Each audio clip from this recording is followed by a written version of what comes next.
Le changement de défense en Europe, alliance, Ukraine et dissuasion nucléaire. Plongez dans les derniers développements du conflit Russie Ukraine et ses implications mondiales.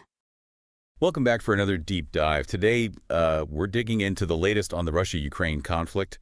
And we've got some pretty fresh articles here, some from just a few hours ago from Reuters, Deutsche Welle, RFI, and BBC.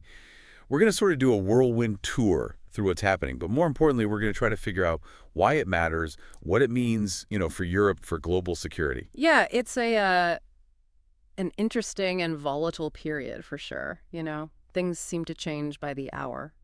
Well, maybe we can start with Zelensky's recent trip to Europe. I mean, he had that pretty tense meeting with Trump in Washington where U.S. military aid was put on hold and then went straight to the EU summit in Brussels. And the contrast was pretty striking.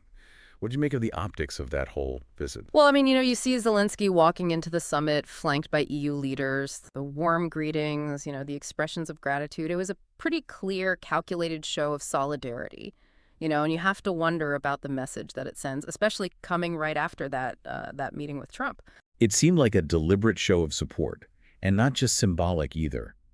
The European Commission is proposing this huge $800 billion defense investment plan. I mean, is this, do you think, a sign that Europe is shifting away from relying on the U.S. for their security? Well, it could be. Suspending fiscal rules, creating a whole new loan instrument for joint procurement, so countries can buy equipment together, and attracting private capital. These are pretty big steps, and it all points towards Europe taking more responsibility for its own defense, It might even be a turning point in the transatlantic partnership. It's a pretty big undertaking, wouldn't you say? What do you think this tells us about the EU's commitment to getting stronger, defensively in the long term? I think it shows that they are definitely feeling a sense of urgency and they're willing to put some serious money behind it. The question is whether they can keep up the momentum, the EU has kind of a history of making these big plans that don't always pan out. Yeah, that's a good point. And then there's this, UK-France-led coalition of the willing with something like 20 countries, mostly in Europe and the Commonwealth, who are saying they're ready to support Ukraine. Some are offering troops, others are offering different types of aid. The UK, for example, has just signed a new missile deal with Ukraine and a drone deal with Anduril. What's your take on all of this? Seems to be moving pretty quickly. Well, the UK's actions are definitely something to watch. It's like they're stepping in to make sure that Ukraine can defend itself, especially with the US hitting the pause button on aid, right? It's a good reminder that the UK has always been a major player in European security and that they're willing to go their own way, even as their relationship with the EU, changes. It's almost as if everyone is scrambling to adjust to the idea that the U.S. might actually step back from this conflict. I mean, Trump's role in all of this is kind of complicated. He's trying to broker a peace deal, but then he decides to pause military aid and intelligence sharing, and that's made a lot of people in Europe nervous. Yeah, definitely. And then he's telling Europe they need to step up and take care of their own defense, and people are reacting in all sorts of ways to that. Some people think it's about time. Others think it's, a sign that the U.S. isn't going to lead anymore. Speaking of mixed reactions, Macron suggested extending France's nuclear deterrent to cover other European countries. I mean, that's a pretty controversial idea. What did you think when you heard that? It's definitely provocative. It really shows you how worried Europe is about their security, with the U.S. maybe not being as involved. And, some countries like Lithuania seem to be okay with the idea, but obviously others aren't so sure. But it brings up some really big questions about what European defense might look like in the future, and how it would all work. For sure. It's a conversation starter.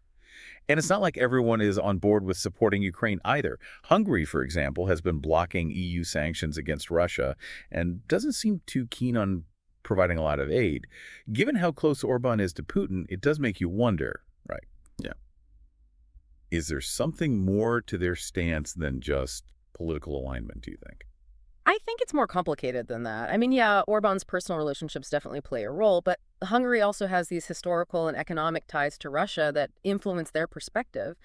It just goes to show that the EU isn't always this unified bloc, and those internal divisions, well, they can make it really hard to deal with something as complex as this. And those divisions become even more clear when you look at public opinion. That recent Alebe poll found that a whopping 73% of French citizens no longer consider the U.S. an ally. What do you make of that? That's a pretty big shift in how people see things. It really is. I think it reflects a growing sense of, disillusionment with the whole transatlantic partnership, maybe even a feeling of being let down by the U.S., like people aren't sure if they can count on the U.S. anymore. And adding to that, even though the French public generally supports Ukraine, they're pretty divided on whether to pay for more military aid. It's a tough spot to be in, isn't it? Yeah, absolutely. It's a real balancing act for a lot of European countries right now. They want to support Ukraine, but they also have to worry about their own economies and, anxieties about the conflict spreading. So if we had to sum it all up, what would you say is the main takeaway here? I think what we're seeing is that the U.S. stepping back has created this, vacuum, and Europe is scrambling to fill it, financially and militarily. Whether this is just a temporary reaction or a sign of things to come, well, I guess we'll have to wait and see. It's a pivotal moment for sure. All these old alliances, they're being tested, and Europe is really having to rethink its role in all of this, global security. It's like they've woken up all of a sudden realizing that maybe they can't always count on the U.S. to protect them. Exactly. And the speed at which they're adapting, it's pretty amazing. Take Germany, for example. They're actually talking about changing their constitution, loosening their debt restrictions to spend more on defense. I mean, for a country that's been, historically pacifist, that's a huge change. Yeah, you're right. It's like the conflict in Ukraine has blown this whole thing wide open. These cracks in the transatlantic relationship, they've been there for a while, but now they're impossible to ignore. Yeah, the U.S. moving away from Europe, it's not a new thing. It started before Trump, but his America First thing and him not being so keen on NATO, it's definitely sped things up. So looking at all this, where do you think Europe is headed? Could this crisis actually lead to a stronger, more assertive, militarily powerful EU? It's possible, yeah. I mean, this conflict has shown that Europe can act decisively when they have to. The EU's defense plan, the coalition of the willing, these are pretty bold moves that suggest they are ready to take on a bigger role. That's true, but it's not going to be easy. Europe's economy is still shaky, and the EU countries aren't exactly united on anything, least of all defense. And then there's this whole nuclear question. Macron's nuclear umbrella. Interesting idea, but man, it's risky. I mean, extending France's nuclear deterrent to other European countries, that would be a massive undertaking, logistically, politically, and, who gets to decide? Who's in control? Lots of questions there. And it would definitely make Russia nervous. Putin's already worried about NATO expanding.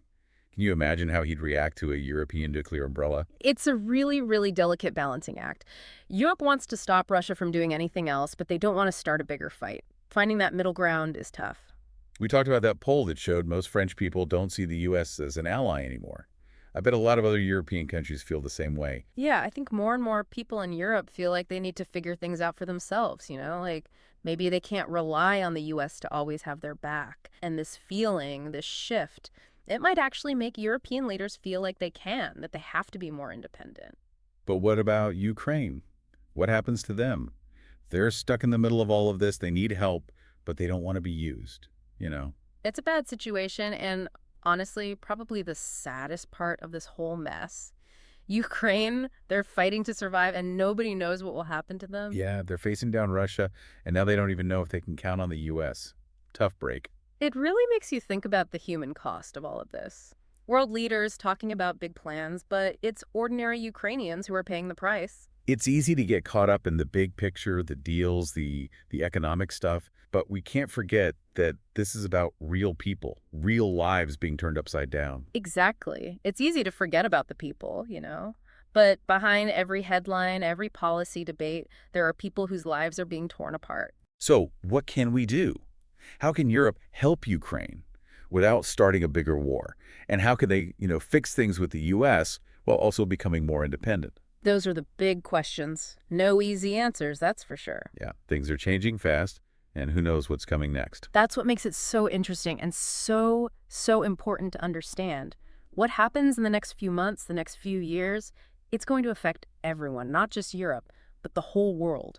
It's kind of a reminder that the world is changing, the old ways are disappearing, and nobody knows what the new world's going to look like. And as always, it's ordinary people who get caught in the middle. Yeah, it really is. It makes you think, we talk about these big global events, alliances, strategies, the economy, but at the end of the day, it's people who are affected. Absolutely.